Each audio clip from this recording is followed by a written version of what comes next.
Well, morning. Glad you looked in on me. It is hot. We got the hay up week before last. Got it up dry, which I'm going to go ahead and be proud of.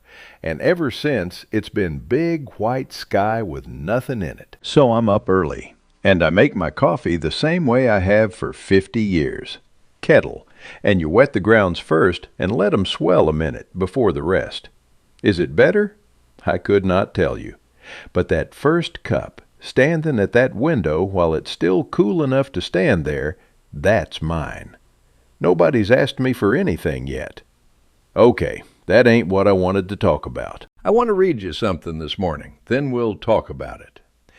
Inside that cabinet door, right above where the coffee sits, there's a feed store receipt thumbtacked to the wood. Been up there better than 20 years, gone brown as a grocery sack.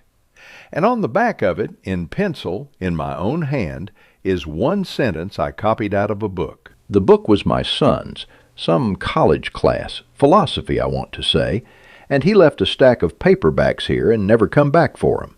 And I am not a philosophy man.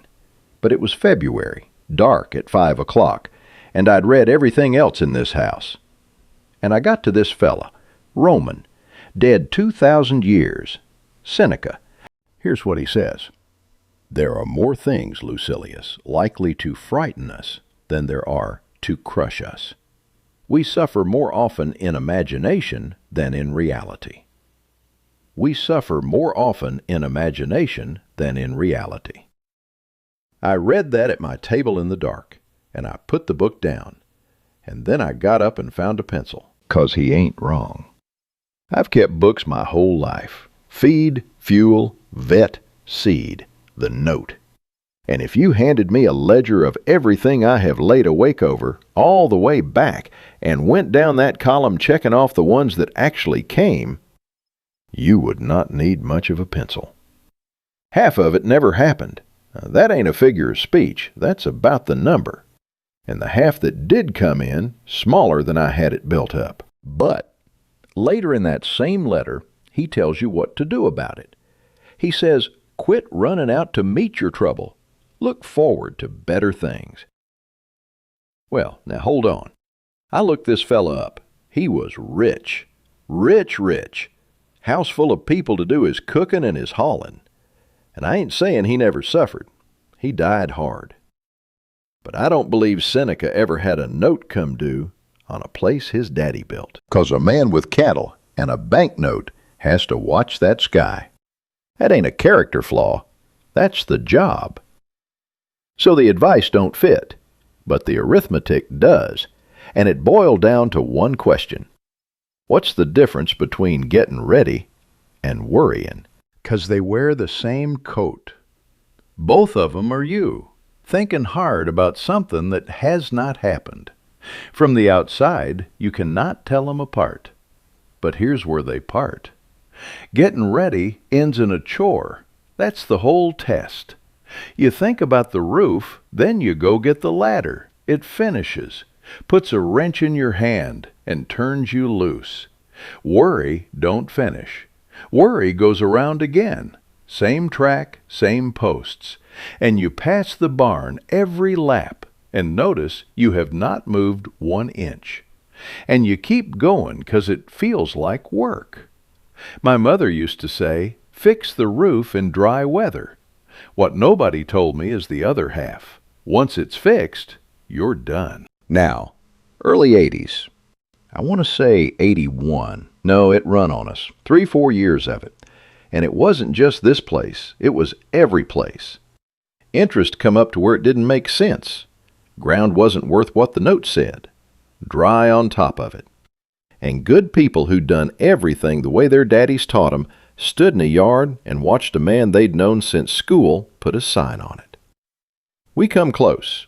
One dry season in there, the bank was about that far from taking the place my father built with his hands. And I rehearsed it every night at that table, in the dark, with the coffee gone cold. What he'd say, what I'd say, which fields go first, what I'd tell my wife. Most nights for 3 years. And not one bit of it put $1 against that note. The rain fixed it. The rain and cattle prices and my wife taking work in town for 2 years I never paid her back for. And I'll tell you one on myself, because otherwise you'll think I handled it with some dignity. One night I got so wound up about a payment I did not sleep at all. Watched it get light, and about 5:45 I drove to town to stand at that bank and get it over with. Got there, sat in the lot, waited. Nobody come. It was a holiday, flag on the pole and everything, right there in front of me the whole time. And I sat in my good shirt at 7:30 with my hands on the wheel and thought, Hank, you have lost your mind over a building that ain't even open. Drove home, ate breakfast. Pretty good breakfast, actually. Now there's one more line, and this one got me. This fella never sat a horse in his life, and he still found me. He says when we get scared, we don't go look. We blench and retreat, just like soldiers who are forced to abandon their camp because of a dust cloud raised by stampeding cattle. Cattle. 2,000 years ago, and he's talking about cattle. That's what I did at that table. Something come up over the rise, and I never went and looked. I just described it to myself in the dark. But I got to correct him. Sometimes that dust cloud is cattle, coming through a fence, and a man ought to get up. So it ain't don't look. Go look. 9 times in 10, it's nothing, and you get your evening back. The 10th time, it's real, and knowing is a thing you can put a wrench on. All right, let me ask you something. What's yours? 'Cause you've got one. Might be a test result. Might be a kid that don't call. And every time that phone don't ring, you build a whole story about what he thinks of you. And how many laps you got on it. Not how bad is it, how many laps. Here's the part I'd want somebody to say to me. I'll say it once, then leave it be. You are going to die, having spent a good piece of your one life afraid of things that never showed up. That's the only hard thing I'll say this morning, 'cause worry don't take your money. It didn't cost me the ranch. It took the mornings. 3 years of 'em. My wife across that table talking to me about something. Her sister, the garden, I could not tell you now. And me nodding at her from 100 miles off, working a bank meeting that never got held. She was right there. That's the bill, not the fear, the mornings. Now, my boy left a book here about an old man and a fish. Read it in school and didn't get it. Read it again around 50 and about had to put it down. Fella goes way out, gets the fish, and on the way in the sharks take it. I want to say they got all of it. Might have left in the bones. But he comes in with a skeleton tied to the boat. And he goes up to his shack. And he sleeps. There's a line at the end I ain't going to try to say 'cause I'd botch it. But here's what it told me. The thing you're scared of, when it comes, you find out you can carry it. A man who's rehearsed it 3 years never gets told that. He only ever gets the fear. Now, I've been leaning on one ditch, so let me stand in the other one, 'cause it'll put you in the hospital just as quick. I've known men who never looked at that sky once, never opened the mail, wouldn't go see the doctor 'cause he might find something. As if the finding is what makes it so. That ain't peace. That's a man with his eyes shut doing 70. The fellow who fixes the roof in dry weather ain't the worrier. He's the opposite. He's the one who gets to sleep when it rains. And I'll tell you the last thing, and then I'll hush.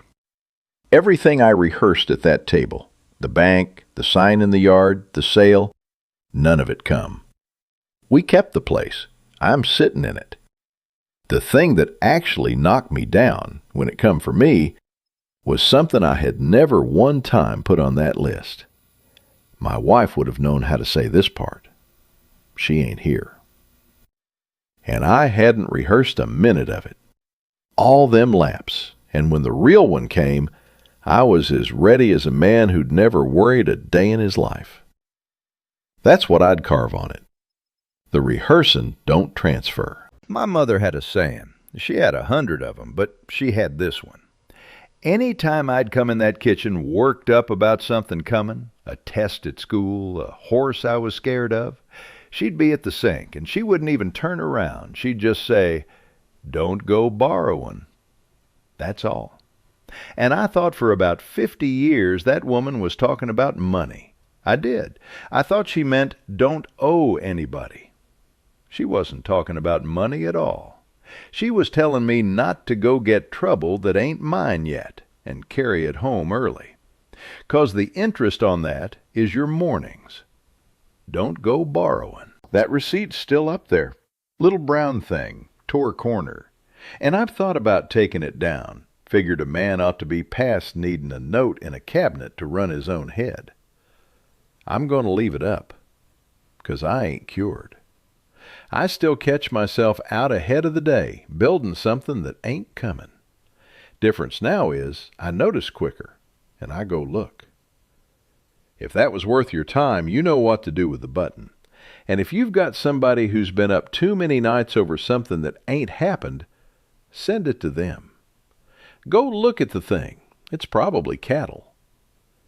Be good to yourself this week. I'll be right here.